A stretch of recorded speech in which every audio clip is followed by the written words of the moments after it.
Shalom Aleichem. My name is Mosheh Lichtenstein. I'm one of the Roshei Yeshiva of Yeshivat Har Etzion, which is Yeshivat Hesder, located in Gush Etzion, between Yerushalayim and Hebron. And these are 18 questions, 40 Israeli thinkers from 1840. We'll begin where we always do. As an Israeli and as a Jew, how are you feeling at this moment in Israeli history? Extremely concerned, deeply worried. On a certain level, I'm also with a lot of sorrow and pain. There's been a lot of loss and tragedy that we've experienced in the past year and a half. Some of it close to home, I mean, in terms of students, neighbors, people, friends who experienced loss. That's on one level, but another level, deeply concerned about the direction of Israeli society and Jewish history, direction of religious Zionism, its values. Deeply concerned, deeply worried. I try not to articulate it too much to the outside, but I toss around in my bed at nights. Al mishkavi baleilot. I'm deeply concerned. Can you say more about that concern? There's a moral concern. I think an ethos of might and power and an unwillingness to face the limitations of force is constantly, has been arising in the Israeli government, parts of the Israeli public, and certainly amongst religious Zionists. I'll just give an example. Last week there's a new chief of staff, a new Ramatkaw was appointed. So he quoted the pasuk, Al charbecha tichyeh, you live on your sword, which of course in the Torah was mentioned to Esav, not Yaakov. Jews always believe, Akol kol Yaakov, vayadayim yidei Esav. Esav uses military might, and Yaakov, Am Yisrael, the Jewish people, use spirit. I'll say like this, I spoke to someone who was relatively high up in the decision-making circles of the government. I said to him that Chazal tell us, the rabbis tell us when Yaakov Avinu confronted Esav, he used three techniques: Doron, Tefillah, and Milchama. Gift, prayer, and military readiness, which translates really into diplomacy, which is Doron, Tefillah, to beseech the Kadosh Baruch Hu to help us, and Milchama, of course, to be ready to go to battle. My feeling is that in the current government, there are those who believe in Milchama alone, meaning they're willing to go to war, secular right if you want. There are those who believe in Tefillah, but not in the other two components, the Haredim. There are those who believe in Tefillah and Milchama, religious Zionism. But I think the whole role, diplomacy is totally lacking. And there's an unwillingness to recognize that. Now, this is not only a diplomatic issue. I believe it's also true militarily and strategically. And I'm deeply concerned strategically that we have no plan, and we're just trying to use this more force and might to overcome our problems. On a much deeper level, it concerns me religiously and ethically. I just think that you can't solve all problems with force, and it bothers me that I think expressed in the following ways. I believe that destruction and devastation is antithetical to God's plan for creation, in a sense. The world was created, l'ovdal l'shomra, to develop it, to be creative, to preserve and develop, l'ovdal l'shomra. And the prophet tells us, "Lo tohu v'ra l'shevet yitzhara." The world was created not for naught, but to be developed and to be civilized. destruction, devastation, and therefore religiously negative values, sometimes they're inevitable. And because they're inevitable, self-defense, it's inevitable. It's a tragic situation. It has to be recognized as a tragic situation. We have to be concerned and upset by that. Moreover, I also feel that we should be concerned and upset about the human loss amongst Palestinians as well. Part of it, I think, is inevitable when you go to war, and wars are waged between nations. Because they're waged between nations, so it's difficult to, it's really, in a sense, it's a collective fighting a collective, and this theoretical distinction between a civilian and a soldier is very difficult in practice to implement, especially where they're embedded amongst civilian population, which to a large degree is supporting them. So a good deal of this so I feel it's probably true that a fair amount of destruction may have been inevitable. It's also inevitable that mistakes will occur during wars.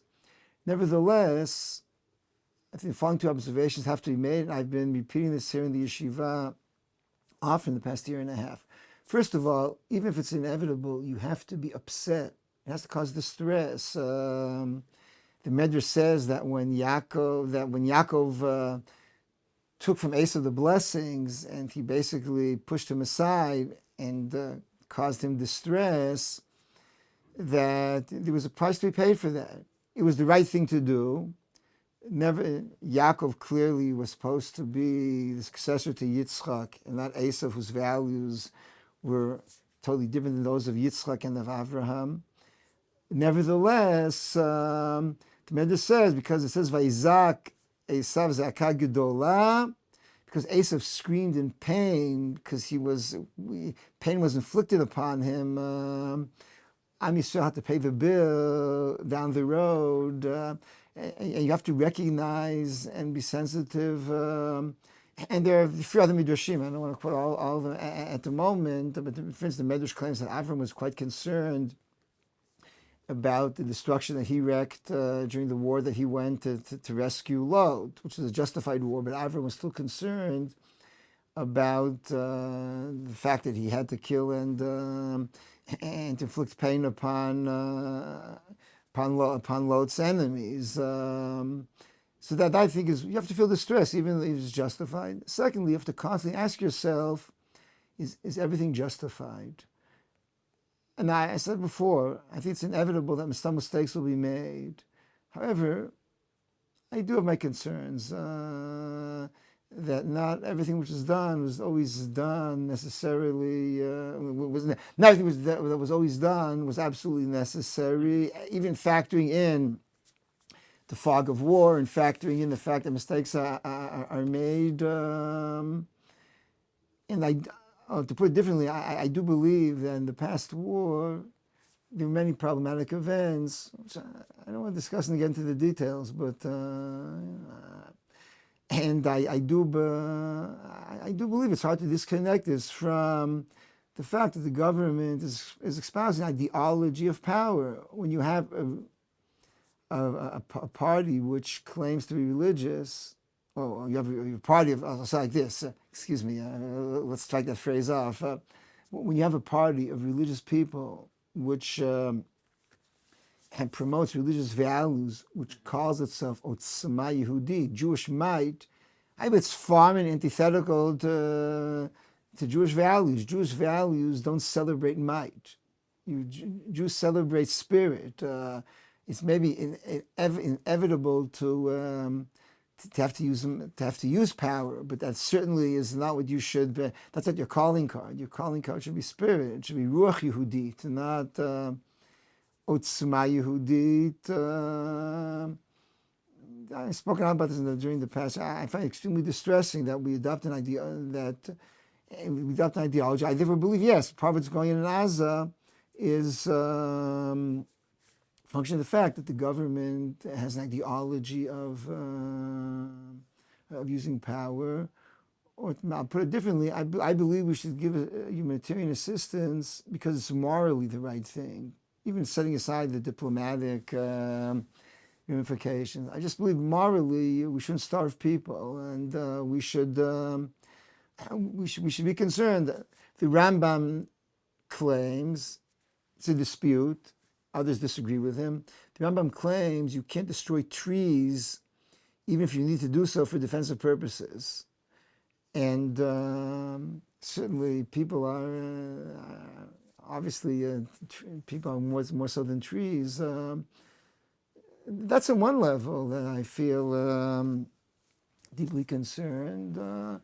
If I'll now make maybe the same point from a different perspective, I believe all kinds of things are being done. West Bank, all kinds of vigilante justice. Yeah, and some of those things, I have some questions about those as we go further on. Okay, so But on the topic of the war, actually, I'm curious, what do you think has been Israel's greatest success and greatest mistake in the war against Hamas?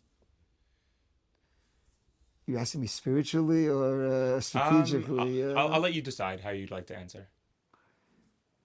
I'd probably like to answer both. I just believe that, as a matter of methodology, I believe that as a private citizen, I have many opinions, but I don't think that I have any unique claim to air my private opinions. If you're asking me, you came because I'm Rosh Yeshiva, so presumably the man that I have is to answer more spiritually. I told you, I believe that the biggest success, I think, is I think we've been able to fight back. We've been able to, I'll say like this, the biggest success, spiritually, is the willingness for self-sacrifice, is the willingness for Kiddush Hashem. It's the fact that people are willing to leave their families, they're willing to go to war, they're willing to put themselves in the line of danger. The whole volunteer. I believe that this Mesirut Nefesh, the willingness to sacrifice your individual existence, even to put your individual existence on the line, and to sacrifice, to make the ultimate sacrifice in the name of greater values and ideals. First and foremost, religious for those who fight in the religion, but if not for Am Yisrael, or to put differently, to go to war. To enact a covenant between God and His people, I think that's the main privilege, the main merit or zchut that we've had for the past 100 years. The Mesirut Nefesh, ever since the first Zionists came here, has been astounding and amazing, and inspiring. How people are willing to really, in the name of greater ideals and values, to put themselves in danger. It's extremely inspiring. There have been many, many inspiring stories about individuals, in terms of the commitment to the Kadosh Baruch Hu, the commitment to Am Yisrael, both I mentioned before, but also in many small actions, how they live and how they actually, go about their tasks when they're at war. Same holds true, I think, for the families who are willingly allow the fathers and husbands and sons to go to war. I find it extremely inspiring. And the greatest mistake, you would say? Just 1 second. Yeah. Now, the other thing I think it's like this. I think restoring the deterrence. I do believe that. I said before, parts of me are quite bothered by the destruction, and beyond a certain amount, I really believe it's wrong. And part of me, though, I have a split screen. Part of me believes that the fact that the Gaza has been reduced to rubble will restore.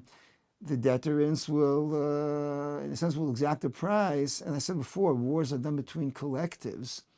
And at the end of the day, this is not between the individual here, individual there. It's between a collective. The collective has a government. They support them. So those I think are the many minor, I think there are many also achievements of many sensitive individuals who've been able to do a lot of good. But that I think is the greatest success. I think the greatest failure, as I said before, I think is the reliance upon power and the belief that power can solve all problems, the unwillingness to think about the day after. And what bothers me even more so is the unwillingness of the government to take any accountability. That is a major message of Tanakh. This is not just like my political position. A major message of Tanakh is accountability. Moshe Rabbeinu doesn't enter the land of Israel because he made some errors. There's constant accountability in Tanakh. It's a theme which runs throughout. And certainly another theme is that a person has to take accountability. I think the unwillingness of the government to take any accountability, its unwillingness to examine itself. Judaism believes in tshuva.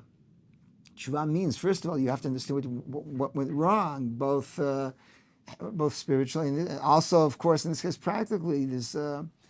I just find the lack of leadership, the unwillingness to take responsibility is horrendous. As part of this, I think the government was very remiss in its acknowledgement of the loss. I don't think there was any, like memorial ceremony for those who were killed in Simchat Torah on October 7th. Eventually, Yom HaZikaron rolled around, and there was some, and even that was not exactly properly done.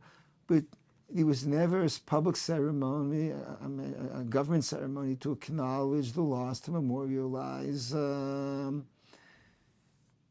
I do believe that even time of work can be done, and certainly a year and a half later, there certainly could have been a major assembly or expression of avelut. Judaism believes avelut is a religious value. You have to mourn.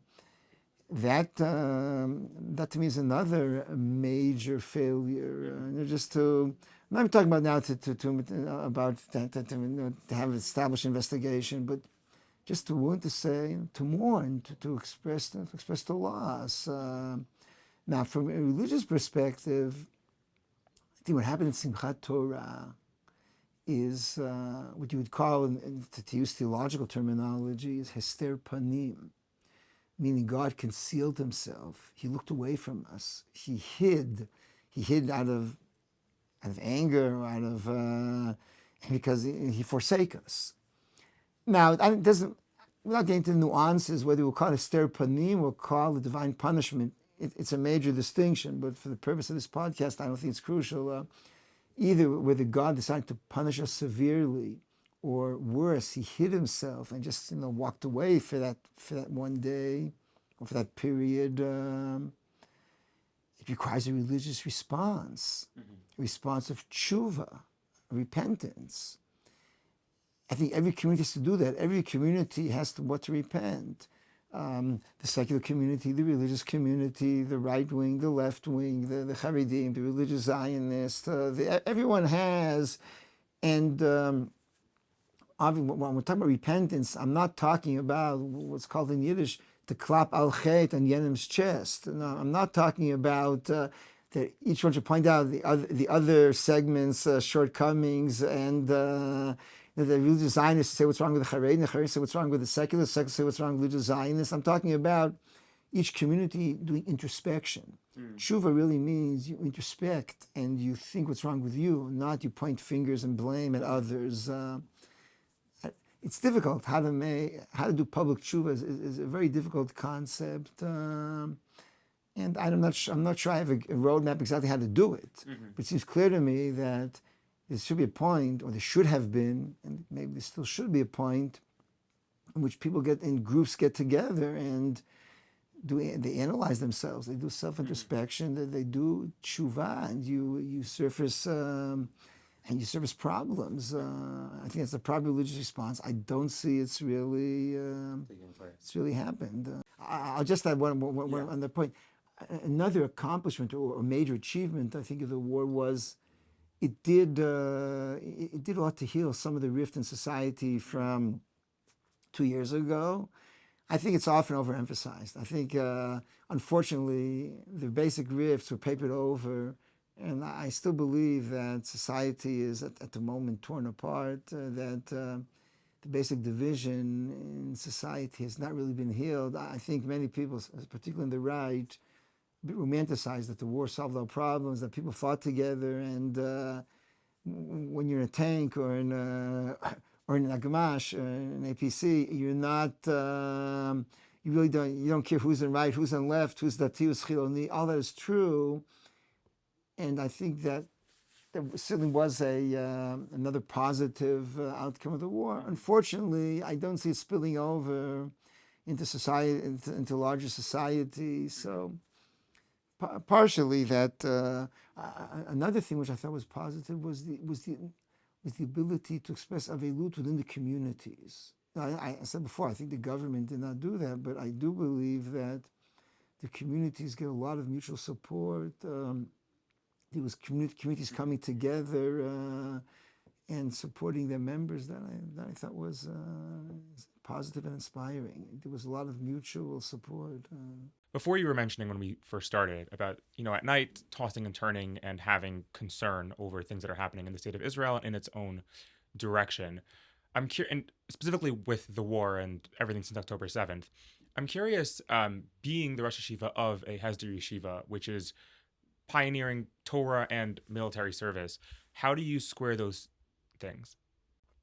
Meaning, how do you relate to the idea of having issues with the military force that the IDF is using, or how the war in Gaza is being conducted or was being conducted, and also at the same time leading a yeshiva that's pioneering both Torah and military service? I have no problem with military service per se. I have no problem with using force or might. I myself was in Lebanon, and then I spent months doing miluim in Philadelphia. I have no problem with the concept of using force. I just think it has to be. You have to be careful to do it properly, and not to overstep the boundaries before. And I think I'm proud of our Talmidim who've gone to war, who, I said before, put themselves in danger, went to rescue Am Yisrael, went to, Kam Lagachashkem Largo, whoever tries to kill you. I think it's a moral and religious imperative to fight back. I'm extremely proud of our Talmidim who went to Gaza and fought, and they were there in all the battles. I said before they go to the army at the end of the second year, we give them two weeks of preparation. I speak to them every year about the proper attitude to using force, about the proper it's the proper attitude to force in general, and how to use it properly, how to relate to the other, how to see the human being on the other side. We discuss all this, and broadly speaking, I have a lot of trust in them that at least the messages we give them, that they absorb them and they act accordingly. Baruch Hashem, I believe that most of our Talmidim get the proper message, and they get a nuanced and balanced message, which is dialectical, and they understand it and they implement it. My problem is, I think that there are other places which are giving different messages. I said before, if you have Utzma Yehudit, that's a message I'm opposed to, and and I'm also opposed to people who don't absorb and act on their own. But what we do have, Baruch Hashem, I think I trust my Talmidim. How have your religious views changed since October 7th? I don't think my views have changed so much, and that's part of the problem I alluded to before. It's difficult to do tshuva because you really believe that your views were correct before. You don't start at the age of 60 thinking about your views. You've been thinking them for many years. Basic views haven't changed.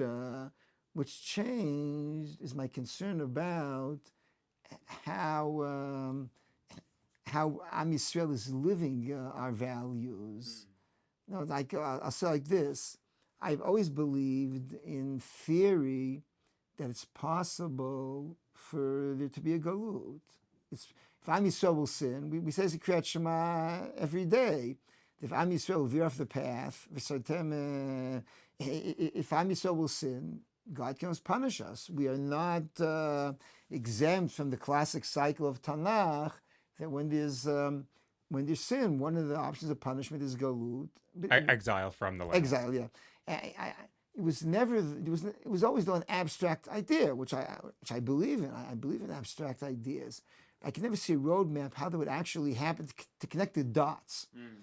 Last year, I could connect the dots to see how it was a plausible scenario. I'm not saying the only scenario, but it was a possible scenario, because you could see how the world would cut us off from all kinds of supplies. Diplomatically, we would lose our diplomatic support. And what happened Chas v'Shalom to South Africa could play out.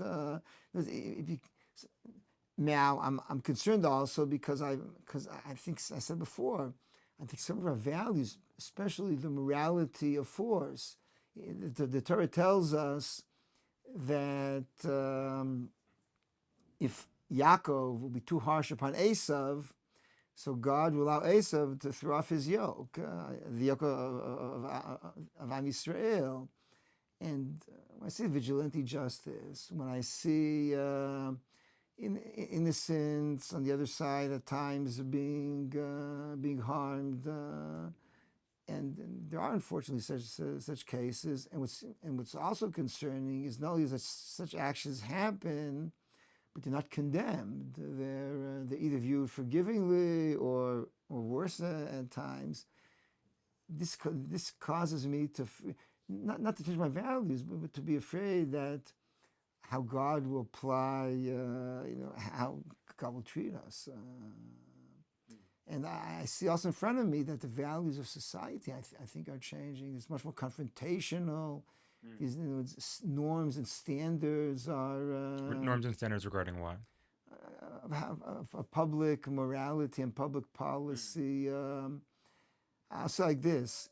Sefer Chinuch from the 14th century Spanish rabbi, quoting the Rambam, Maimonides, he makes the following claim, which seems to be pretty convincing. A bad government is worse than no government, because the anarchy. And that's what bothers me here also. Even if you disagree with many of the policies of either the right or the left, a bad judiciary or a bad government is still better than no government and no judicial system. And I think the two sides are tearing apart each other in a way that is very concerning. I want to shift gears a little bit. Talking more generally about your role in Israeli society, what do you look for in deciding which Knesset party to vote for? You don't have to say who you vote for unless you want to, but what are the things that you're looking to consider? It's complicated.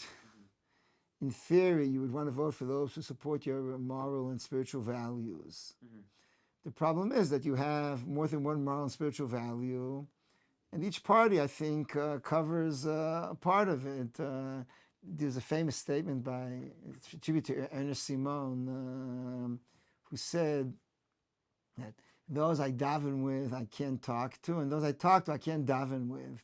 Or putting it differently, some of my values, and I don't have one group that I share common values with, all the values. Some of them, I agree with certain parties about religious values, or if you're the more pure, and with other parties about other religious values. I think morality. So the question is not that's a predicament. You agree with. You don't agree with any one party, and it's not even 80-20. So sometimes it's a balance. Which values you believe society needs most at the moment, because it's not only a question of do I prioritize value A over value B. It's also a question of where I feel at the moment the greater need is for society that has to address itself. So that's why I don't always vote for the same party. I have to always evaluate. And also something else, in a country which is constantly facing danger, the luxury of voting just upon domestic issues is not always there, because when the country is I'll say like this, in the past, when the gap between different parties was much greater in terms of trusting diplomacy or not, it was the peace and war issues often have to be prioritized because that's the ABC. Like you have to be healthy before you can talk about values. I think the gap has lessened, has been narrowed much greater now, unfortunately. But sometimes you have no choice. But I voted. You have no choice. In 1981, I voted for a religious party, and I always had these regrets. I think maybe wouldn't have gone to the Lebanon War of 1982 had there been a different other parties in power at the time. So I think you always have to. You always have to somehow recalibrate, and I have no idea what for next time. Which is more important for Israel, Judaism or democracy? I prefer not to phrase as a dichotomy. I believe the two can go together, and you can find a way to reconcile them. I don't want to give now. You don't have the time. I don't have the time to give a long lecture about Jewish political theory. In the current circumstances, I think we have to, somehow create a synthesis in which, and not to present this as a dichotomy. Well, to get more practical, do you think Jews and non-Jews should be treated the same? Do you think Israel should treat its Jewish and non-Jewish citizens the same? Regarding what? Regarding all walks of life within Israel. Everything has to do with civilian life. Yeah, absolutely. Things you have to do with national destiny. It's a Jewish state. The destiny of the state has to be a Jewish state. It has to reflect Jewish values. And in that regard, I feel, yes, this is a state of Am Yisrael, and it should reflect our Jewish values in terms of day of rest, for instance, or many other values. On the other hand, what has to do with civilian rights, of course, everyone should have all of them. One of the things that I find interesting from our conversation so far is that many have identified the call for teshuvah that you were mentioning post October 7th, and they've taken it in a different direction, one that I presume you're probably vehemently against. In Israel, and I believe, and also in the States, it's becoming more popular, with a belief or a support for Meir Kahana and Kahanism as the proper response, ultimately the proper response, the right perspective of how to keep Israel safe, how to ensure that Jewish destiny. That the lesson of October 7th was that Israel hasn't been forceful enough, that Israel's been too forgiving, and that October 7th is the proof or the message, so to speak, that force is needed and that's the response that's there. How do you respond to that? How do you feel about that type of perspective, and have you seen it being as prevalent as making it out to be? First of all, I think it's a perversion of Judaism. I think Judaism is not, I said before, it's Esav, Akol, Kol Yaakov, Daimide Esav. Esav works by force, Yaakov works through spirit. I said also before, you have to, I'm for military strength and the like. Kahana championed force and power as a value. I see it's a means. And I think the lesson is not to be. I'll say like this. I heard from Uncle Chaim Soloveitchik often a wonderful quote from Samuel Butler, who was a 19th century English poet. Only the extremes are logical, but they're absurd. Let me explain that in the way I understand that. If you want to be logically consistent, you will have to go to an extreme that life does not permit. Life is dialectical. There are many different values.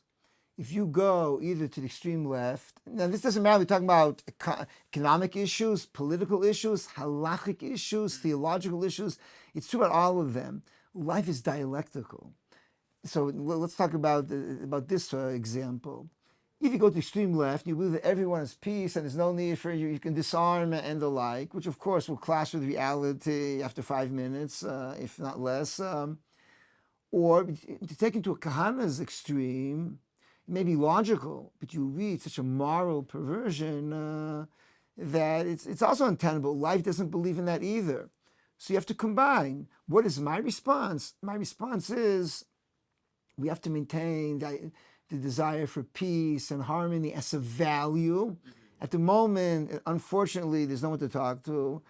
I went to a few meetings over the years, Israeli-Palestinian dialogues. Unfortunately, there indeed is no one to talk to. People come to these meetings are the moderates. Even then, there was no real common ground, and there was unwillingness on their part to make hard decisions and to take.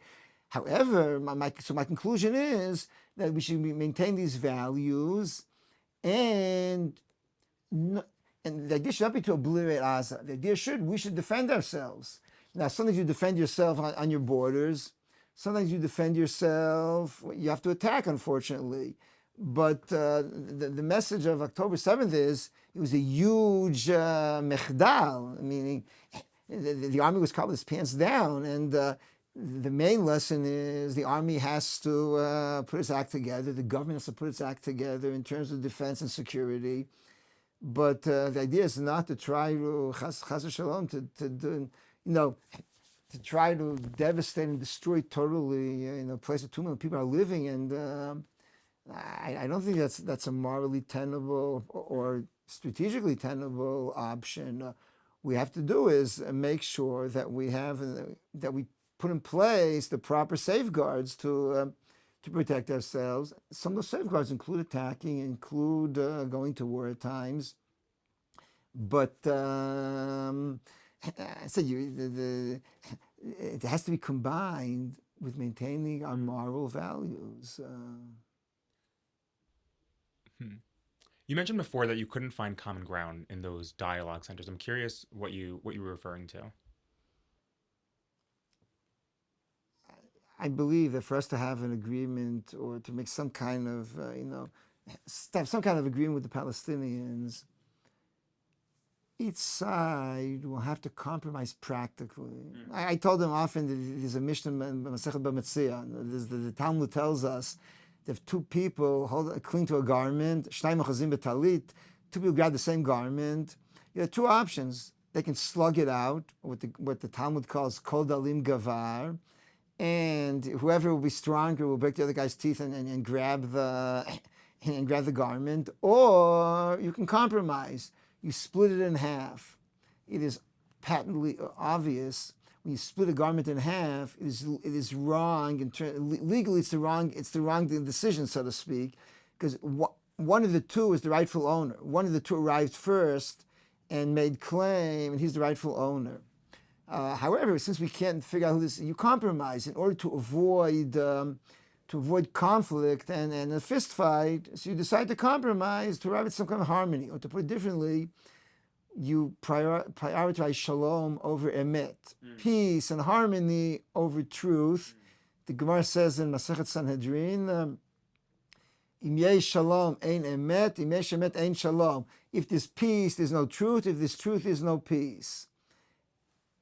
And so I told the Palestinians, each of us can hold on to his religious theological narrative, but pragmatically, we have to agree to compromise, and I will, with great pain and sorrow, be willing to let go of part of my claim. And you also have to do that in order, because I believe there are greater values that we will accomplish by arriving at some kind of compromise. But they're unwilling to do that. I was once at a meeting here down the road here in Beit Lechem. I gave this whole spiel about the need to compromise, and I said that at the outset, I'm not going to convince you of my narrative. If you are religious people, if you're believing Muslims, I'm not going to, in 15 minutes of my presentation, I'm not going to convince you of my narrative. And trust me, you're not going to convince me of your narrative either. I have a narrative of thousands of years. I'm not going to be convinced in 10 minutes. So therefore, let's talk not about to try to persuade each other about the narrative. Let's try to talk how we can learn to live together with conflicting, competing narratives. And then I gave this whole metaphor that I mentioned.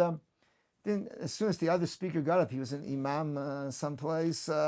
He tried to convince me about the truth of Islam, and after all this, it was like as if everything I said went by his ear. After all this, there were questions from the crowd. The first question was from one of the Arabs in the crowd, and his question was, "Do you believe in Muhammad's prophecy?" So I said, "Sorry, Orthodox rabbis do not believe in Muhammad's prophecy. It was like impossible for them to, and impossible to compromise or on anything. And they're all also looking over their backs. I felt both a certain lack of courage and also the unwillingness to compromise on anything. Each session it regressed. At the end of the day, there was no one to talk to. So on that note of no one to talk to, and on the note of being in a little bit of a standstill in terms of where to move forward, how did you react to President Trump's plan to move all the Palestinians out of Gaza in order to rebuild it and potentially allow them to return? Did you see that as meaning in some ways it has a military accent to it, but in other ways many have said it would actually avoid military conflict. Do you see that the same way? I said the following. I said an interview to a newspaper about 6-7 years ago. Trump is like a Achashverosh. And all kinds of crazy things happen when you have a Achashverosh. And let's put this aside. I'm extremely concerned. I think he's destroying the morals of the United States. I think he's tearing apart the structure of society in the United States. That concerns me much more for Israel's security. He's weakening American democracy, American institutions, American institutional culture. The American, the fact that he's an autocrat and trying to be a dictator, that he's trying to basically to revenge himself against his opponents. I think that is morally horrific. It is dangerous to the United States, of which I remain a citizen. I also think it's very dangerous for Israel. I think the embrace of the Israeli right of Trump is nearsighted and doesn't understand that even though he may be doing some good things in terms of allowing Israel some freedom of action, I think what he's doing is eroding dangerously the foundations also of Israeli society, because I think a fair amount of the culture here that I complained about before, but the political culture here, it's been important for the United States. I think Netanyahu saw what Trump was getting away with in America. He's more sophisticated, he's smarter, but he's less crude. But at the end of the day, he's been basically taking pages out of Trump's playbook. And I think it's eroding the Israeli political culture and morality. To me, that's far more dangerous than because that really strikes at the foundations of society. His plan for Gaza, I don't think it's realistic. When was the last time that Trump sat with a few Muslims and had a heart-to-heart conversation and heard what they really think? And and I think he's like many other things he's doing. He's oblivious to the fact that you can't go from top down. The fact that he will make extravagant claims doesn't mean he cannot twist and bend history to his will that way. And I'm 1,000 times more concerned about his position on Russia and Ukraine than I am about his position on Gaza. I think that's scary what he's doing about Russia and Ukraine, and the fact that the Israeli government is. As I said, prostrating itself in front of Trump and supporting the Russians is morally abhorrent. Do you think how he's handled the hostage negotiations has been positive or negative? Who? Trump. I don't know enough. Going back to Israel more generally and kind of the direction of Israel, now that Israel already exists, what is the purpose of Zionism? First of all, I'm a believer in religious Zionism. The purpose of religious Zionism is to achieve the two covenants that God has with us, Brit Avot and Brit Sinai, or the covenant of the Jewish people living in the land of Israel. Having Jewish existence is Jewish sovereignty, Jewish existence, Jewish nationhood is enhanced by having a country of our own, not being exiles, but having a country of our own. It enhances Jewish existence. Now that we live here, we have to realize our values. These are both moral, ethical, historical, moral and ethical values, historical destiny, and religious values. There's a whole world that we want to continue to accomplish. I think Israel has achieved the first stage, which was to establish itself securely. That was more or less accomplished in 1967. Baruch Hashem, the Six-Day War gave us the first floor, so to speak, meaning that the security of the country for the foreseeable future was assured. Now you have to build upon that. You have to build upon that world of values. There's a lot of work yet ahead. Now, coming to the land is a starting point. You then want to create holiness, kedusha, an ethical and moral society. That's the point of Zionism. Is opposing Zionism inherently anti-Semitic? In theory, no. In practice, and often the two go hand in hand, of course. Should Israel be a religious state? In theory, of course. That's you're speaking to a religious person. What would it look like in theory? When you ask a religious person, should it be a religious state? The answer is, of course, yes. In practice, it's a question of how and when. You have to take into account current circumstances. There are many, many values, halachic and religious values, which implementation is how you. I'll say like this: the definition of halacha or religious values is this an ideal world, a world of ideas, capital I, Platonic ideas. How to apply them in reality? That's always the challenge. Now, sometimes it's a challenge on the level of the individual. Sometimes it's a challenge on the level of the nation. There are various models of redemption. There are various ways to apply. So the end goal is at the end of the time, God will be the exclusive ruler. Everyone will recognize Him. How to go about doing that? That's already a different question. Meaning, what would when you say in theory, yes, what would that look like theoretically in the ideal? So I think the answer is that you can't really answer that. There are many values, but when I talk about values, I mean how you apply them in practice. Which only when you apply them, you know exactly how you do them. Let's take take all kinds of halachic. How do questions of technology and Shabbat or fertility and halacha work out? No one 100 years ago, no one could predict this, but they've been worked out. Now, halacha has a way and a mechanism of solving its problem as it goes along. Halacha adapts and solves all kinds of problems which were not anticipated. So now the same is true. How will you run a police force on Shabbat if everyone will be observant of Shabbat? I can't tell at the moment, but I can tell you that it's doable. Halacha will find its solutions. Even now, there are many proposals, and there's whole halachic literature. How do you run a police force on Shabbat? But at the moment, part of it remains theoretical because the state of Israel is not a religious state yet. But if it would be, so the same way you have secular or non-observant hospitals and observant hospitals, and all of them function on Shabbat. And the observant hospitals have found their ways to solve their problems. I'm confident that the same thing will happen in the future regarding how society will. I don't know. Rav Herzog put a huge amount of time and effort into this in 1948. He wrote a fascinating document. But the document was never applied. It was, if you read Rav Herzog's work, how to put a Jewish state into practice, you are what strikes you immediately are two things.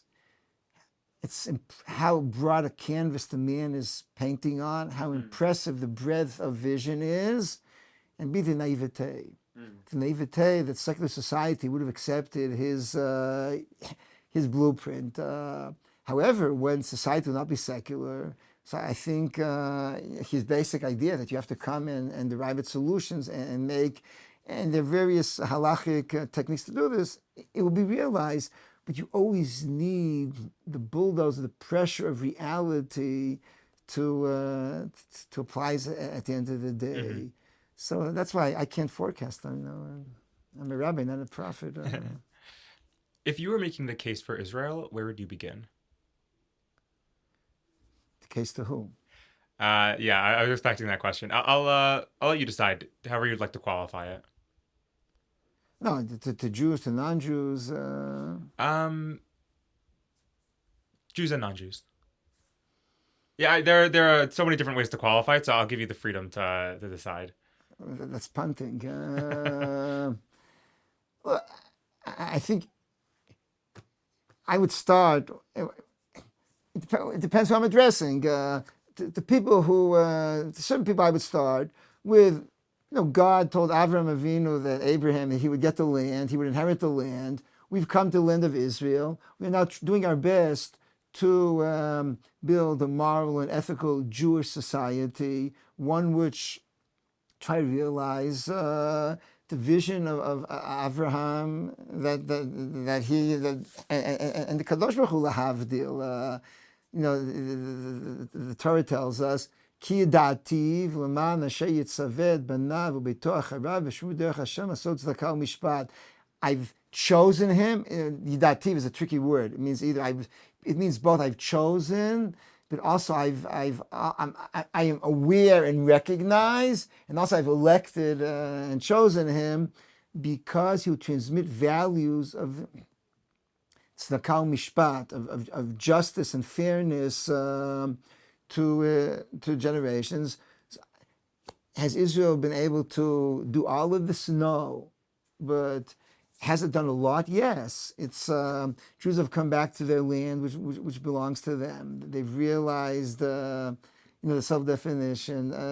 They've realized Jewish statehood, which has a religious value to it, and it's been a remarkable accomplishment bringing together the various diasporas, kibbutz galuyot. Jews, after 2,000 years, all came home, scattered across the globe. I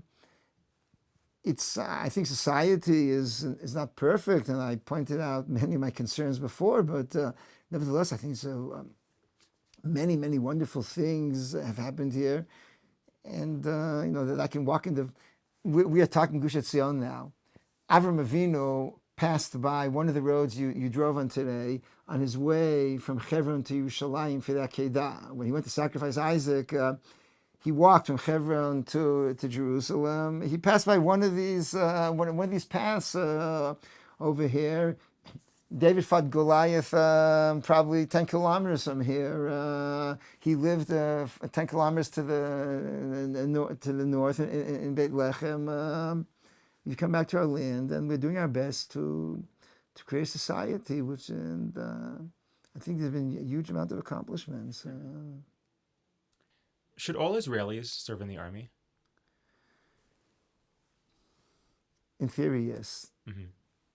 In practice, it's complicated. How so? But in theory, yes. First, I believe that you want everyone to serve in the army. You also want to be able to further other goals as well. I said before, life is dialectical. And then you have to figure out a way how to balance this. And when I mean other values, first and foremost, Torah, but not only Torah. If it was up to me, I would try to seek some kind of arrangement in which secular Israelis would also be able to combine military service with some kind of engaging with the humanities, with Judaism. No, it's either they should have. They'll be able to also to combine some form of study, like a secular form of Hesder. Yeah, I would absolutely support that if they want to sit and study Shakespeare or whatever or Plato or Chadam or Gordon or whatever for a year or two and combine it. I think everyone will benefit from that. The people will be more moral, more cultured, more educated, more committed. Now, there are various models of accomplishing this dialectic. But I do believe that such a dialectic is necessary. And if I assuming that your question alludes mostly to the Haredi issue, they should certainly share the burden. And from a religious point, it's often incomprehensible how they don't realize and what the price that society is paying and the need to be part of that. I do believe, though, that it'd probably be more effective to do it in some kind of gradual way. But those are political solutions. And people often ask the question, I always tell people that from my point of view, the important thing, if you ask me in theory what I think in theory, so I said, of course they should. In practice, though, I prefer to direct my energies to deal with my community and its problems, because I'm not going to have any impact on the Haredim. For the simple reason, the Haredim believe that I and them are coming from different starting points. We share a lot in common. I certainly believe that. Belief in God and halacha. We share a lot in common. Nevertheless, there are certain ideological issues which we do not share in common. Because of that, I really can't convince any Haredi, because he will obviously assume that I'm coming from a particular ideological perspective which he doesn't share. The only people who can convince Haredim are Haredim. To transform Haredi society needs Haredim. To transform secular society needs secular Israelis. To transform religious Zionists, you need the religious Zionists. Therefore, I can call and I can talk and I can I can scream and yell, but I don't think it's going to be effective. So as a private person, I have my voice. I think the political leadership can coerce them. But whether I think it's a good idea or a bad idea, that's already. But to persuade, to convince, I won't be able to do that. So therefore, I would rather, the energy I have, I would rather focus upon trying to persuade and commit my community to improve itself and to do.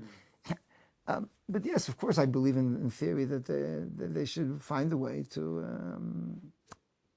serve. Do you think the state of Israel is part of the final redemption? First of all, I said before, no one is a prophet. I believe the following. The state of Israel has tremendous religious value, even if it will not exist forever. Even if it will be like the Bayit Sheni, the Second Temple period, even if it will exist for a few hundred years, and then Chas v'Shalom, something will happen. It will disappear or dissolve, whatever. I still believe that it has tremendous religious value.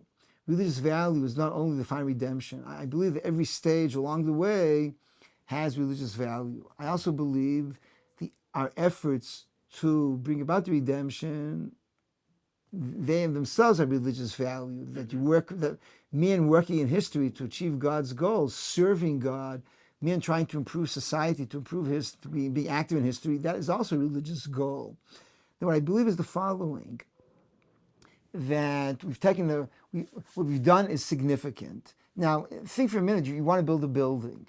You can build the first story, and you have a plan to build 10 floors. You build the first. If you're lucky, you have the resources and you have the energy. You're able to complete the project and build all 10 stories. If you get stuck in the way, so you haven't accomplished your final goal, but you have a building of 2 stories, 4 floors, 5 stories. So that's also significant. So I believe if we do if we continue to improve, we continue to do tshuva, society continues to come closer to the Kadosh Baruch Hu, it can develop into the final redemption. However, it can also not. It all depends on what we will do. At the moment, I don't believe redemption is around the corner, and I believe the most basic religious thing is the following: that the cycle of sin and punishment, reward and redemption, as a function of your actions, is true about us as well. So I don't believe there's any religious promise or any divine promise that this is the final redemption or this is the way to final redemption. I also don't believe that we promise that this is the path to redemption. But it'll be a roller coaster with a lot of ups and downs. No, I think it has the potential. We can build upon this. We can build upon this additional. If we build enough upon this, we can arrive at the final redemption. But we can also chas v'shalom destroy. It will all depend what we do. So we can continue going further and higher and elevating ourselves. I said before, you can complete the building. You can also ruin it.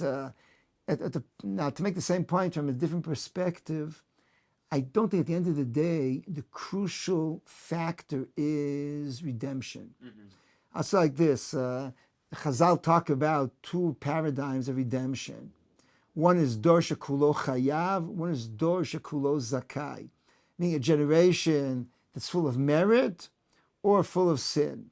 In both cases, you can achieve redemption. Now, if redemption is the end goal, it doesn't really matter. The worse things are, the better they'll be. Because if things are so bad that God has no choice, quote unquote, but supposedly, but to redeem us, because otherwise we will sink into the abyss. Right, like if you need emergency intervention because your situation is dire and therefore God redeems you, some people tell you, okay, but as long as we got redemption, or if redemption is the final goals, that makes sense. Now, I think in Rav Kook's world, redemption indeed is the final goal, because Rav Kook's whole metaphysics, his whole theology, is that the purpose of creation is for divine glory to express itself. The crucial factor or the crucial event is how God manifests and expresses himself in the world, divine glory, without going into all the metaphysics now. Because of that, any redemption, at the end of the day, when God is ruling and Am Yisrael has been restored to where they belong, so you accomplish that. However, if you take a different perspective, for instance, Rav Soloveitchik and others, that what really matters and what the world was created, Zes Sefer Toldot Adam. This is a story of man. And the world was created for the man, for the man-God relationship to express itself. What matters is not Geulah, what matters is Tshuva. So if I ask myself, what would I rather be? A generation of sinners who God has no choice but to redeem, or a generation of people somewhere in between, neither not great tzaddikim, not great rishaim, not the most righteous and not the greatest sinners. I'd rather be like in what they call in Hebrew makom tov be'emtza, to be a beinoni, to be in an intermediate state in which I'm not redeemed, I'm closer to God. To be redeemed as a sinner, I think, is worse than to be less of a sinner and not redeemed. Obviously, the best is to be righteous and to be redeemed. I always use the following metaphor. If you go to a PTA meeting, so if your kid is the best in the class, the teacher will, he'll talk to you at length about the kid and how to, to advance him. If your kid is the worst in the class, the teacher will spend a long time discussing with you what to do with the kid. And if your kid is a good kid, an average good kid, so the teacher will spend less time. You'd much rather be the parent whose kid is in a good, decent place in which the teacher doesn't have to spend 45 minutes with him than the one whose kid is in the worst place. So I'd rather be in a relationship with God that doesn't redeem me, but I'm less of a sinner. So I don't think the real question is, part of my complaint against Chabad is not only that they're wrong in terms of who is Mashiach. It's the obsession that Mashiach is the central value of Judaism. It's not. The central value of Judaism is service. It's avodat Hashem. The Chabad's mistake begins with that Mashiach is posited as a crucial value. Mashiach is not. The crucial value is to do what you're obligated. Hayom la'asotam. That your obligation, your service, your duty to the Kadosh Baruch Hu is the crucial fact, not what happened, not the final redemption, not the Messianic era. What role do you think Mashiach plays in Jewish thought and Jewish life? or ought to play in Jewish thought and in Jewish life? It depends who you talk to. On one level, it's reward. On another level, it's able to expand. In other words, another level, it will advance mankind. In other words, God will advance mankind. The Rambam, of course, told all of us that the whole point of the Messianic era is to allow better devotion to God, that you're able to, you'll be relieved of all your concerns and all the time-consuming chores that occupy us now. We're able to devote ourselves to pure and refined service to God. It will make the world a better place. The divine plan for creation, the world was created as an unfulfilled place, or a place with potential but unrealized. And this will be the final realization of creation. The Ramban talks also about the fact that this will address issues of divine justice and that the fact that in the world as we know it now, often theodicy is a major problem. All this will be solved by Mashiach, so it will perfect the world. Is Messianism helpful or harmful to Israel? It depends what you call Messianism. If the sense that can it be helpful in any form or harmful in every form? Listen, all of us pray every day that that God will send us Mashiach. All of us pray for that and believe in that. If you aspire to be better, if you aspire to perform better in order to bring about Mashiach, if you aspire, as I said before, an ideal, perfect world, of course it's a good value. You both want to aspire, and therefore you want to aspire to arrive at Mashiach, and therefore it inspires you to be better, to be closer to God. You also aspire to an ideal world. Of course that's a good thing. It is also an expression of trust. I trust God that He will eventually redeem us. So it's like a child, the parent educates and you deny the child all kinds of things you promise, when it's all over, when you're fully educated. So there's also an issue of trust over here. In that regard, of course, it's positive. If though you raise the tension and your anticipation too great, in other words, it can be negative in one of two things. Either the anticipation is too acute, and therefore disappointment and disillusionment can enter. It's extremely dangerous. When you tell people that good things will happen, then bad things happen, you can turn them off. You can create a spiritual crisis. We've known this throughout history that if people don't believe that things only become good, it can create a huge crisis. That's one problem. The other problem, if you believe that this allows you to that the end justifies all the means, that this allows you, in the name of Messianism, it allows you to do things which should not be done for moral or halachic reasons. That's another danger. Because if Mashiach is around the corner, so what difference does it make? We don't believe in that. We believe that the means do matter, and that you can't cut moral or halachic or ethical corners just to bring about Mashiach. But the temptation is always there. Do you think peace between Israelis and Palestinians will happen within your lifetime? I've said a few times I'm not a prophet. Yeah, I was going to preface that. I know you're not a prophet, but I can tell you from my interactions, my interactions, I'm not too optimistic. But I think it's the wrong question to ask. What's the right question to ask? No, I'll say the following: history takes unexpected jumps. There are times. It was like history flows smoothly, more or less, and all of a sudden there's a cataract, either up or down, either down, or all of a sudden there's like a highlight. Just look, you have certain years in which history all of a sudden comes fast forward. If you had asked me in 1979, do I believe in my lifetime communism would fall? I don't know what I would have told you, but it fell within months. It was dramatic.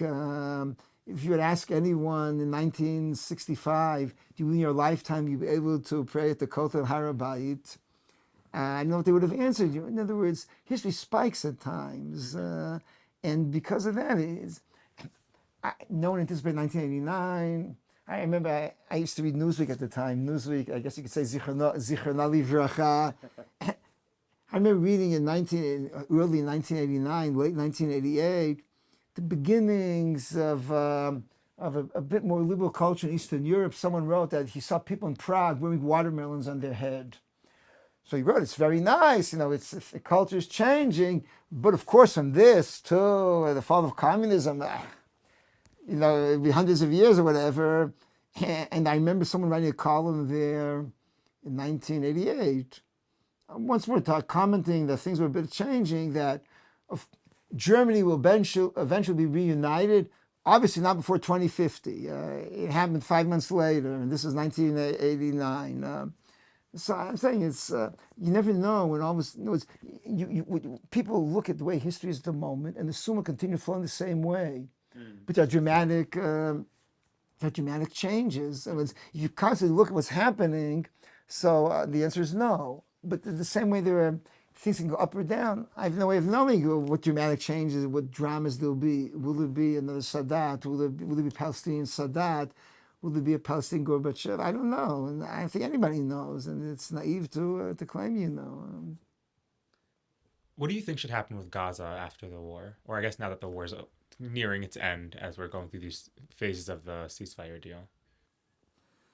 So what's wrong? I'm not privy to all the information and all of the, all the intelligence and all the knowledge. Broadly speaking, at some point, I think, we have to arrive at some kind of satisfactory security arrangements, whatever they are, however you define them, arrive at some kind of diplomatic agreement which can be implemented and is not just wishful thinking.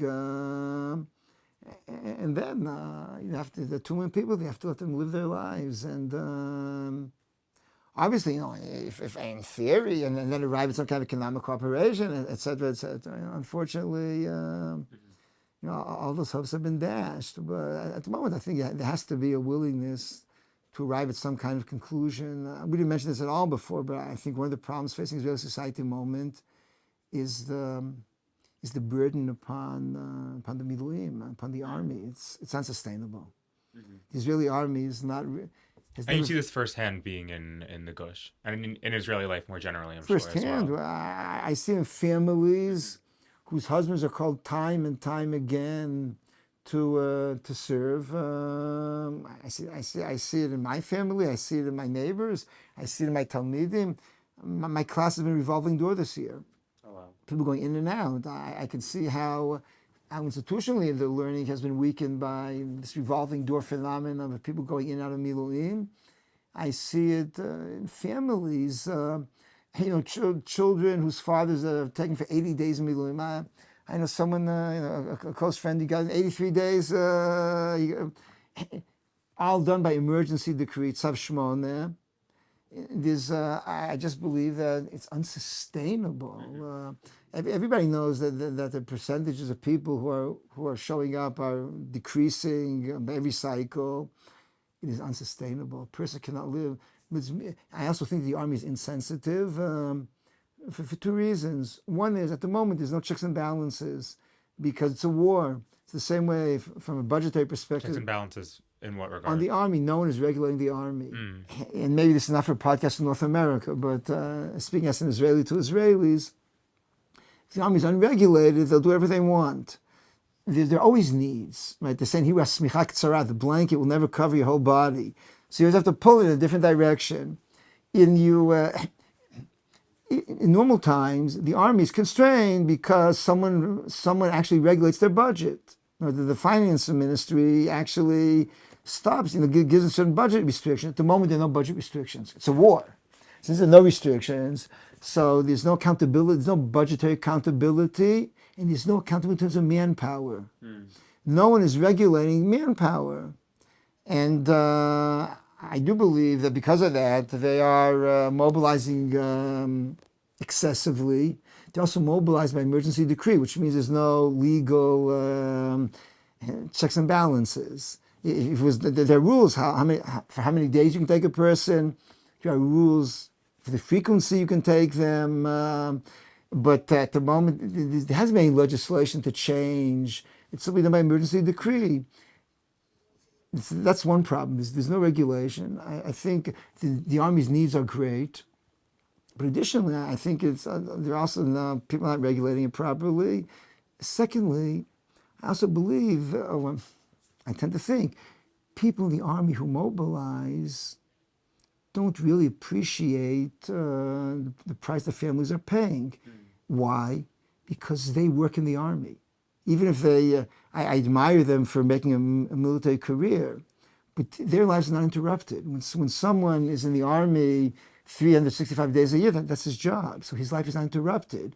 When someone's a lawyer, when someone is a physiotherapist, when someone is a shop owner or whatever, you interrupt his life. You interrupt his children. You interrupt their lives. And I think there's not enough appreciation what this is doing to families. There's some bite issues. Their children and the army. I've seen many examples of insensitivity to. I'll give you an example. The army treats me like the 19-year-old. So 19-year-old, he's for 3 years in the army. So he goes home for a Shabbat, and all of a sudden there's a konenut, meaning there's security needs. So you tell the guy to return in the middle of his vacation. When you tell an 8-year-old and a 4-year-old that their father's coming home for a week leave from Miluim, and then you call him 48 hours later and tell him to return because there's some kind of need, no one realizes, an 8-year-old who's been disappointed, whose father's been for a month away, and you tell me he'll be home for a week, and you call him back after 48 hours, it's not the same as telling a 19-year-old you have to cut short your vacation, you can't go to the movies Motzei Shabbos.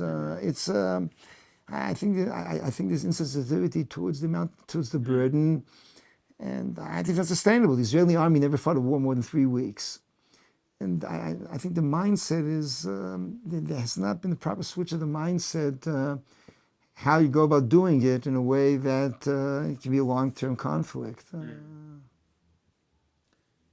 Where do you identify on Israel's political and religious spectrum? And do you have any friends on the quote-unquote other side? Like everybody, I'm in the center, right? The whole country claims that they're the center, and everybody else is to their right or to their left. So, of course, I'm the center, like all of us. I was once at a political rally when Rav Mital went for the Knesset in 1989, and Professor Shalom Rosenberg, who was extremely flexible and creative person, he represented Rav Mital's party at this meeting, and Hanan Parad Zal. So they asked Professor Rosenberg, "Where are you?" He said, "I'm 2 centimeters, 2 millimeters to the right of center." So Hanan Parat claimed, the problem with you is your center is always moving. So he said, right, but that is not an accusation, that's a compliment. The center always moves. If you're flexible and you, I hope that I'm in the center. I believe that, I believe that that you have to combine diplomacy and military. Yes, I have friends on both sides. It's of course, there's dialogue with many people and across all segments of society. And for our last question, after the 18 and some follow-ups thrown in there, do you have more hope or fear for Israel and the Jewish people? Hope. I have deep concerns. I think a person has to be, a responsible person has to always have his concerns. But I do have hope, Am Yisrael is a nation of people with hope, because I'll tell you, if you trust in Kadosh Baruch Hu, so you know that He can inflict upon you serious, punishment, but you always have the hope. At the end of the day, as we have eternal hope that Kadosh Baruch Hu is with us, and obviously, this hope that this tshuva, this hope, and yes, I have more hope than fear, but I hope that my concerns are addressed, so that the hope that will justify the reason that hope is more than fear. Okay, wonderful. Rav Mosheh Lichtenstein, thank you so much for answering our 18 questions.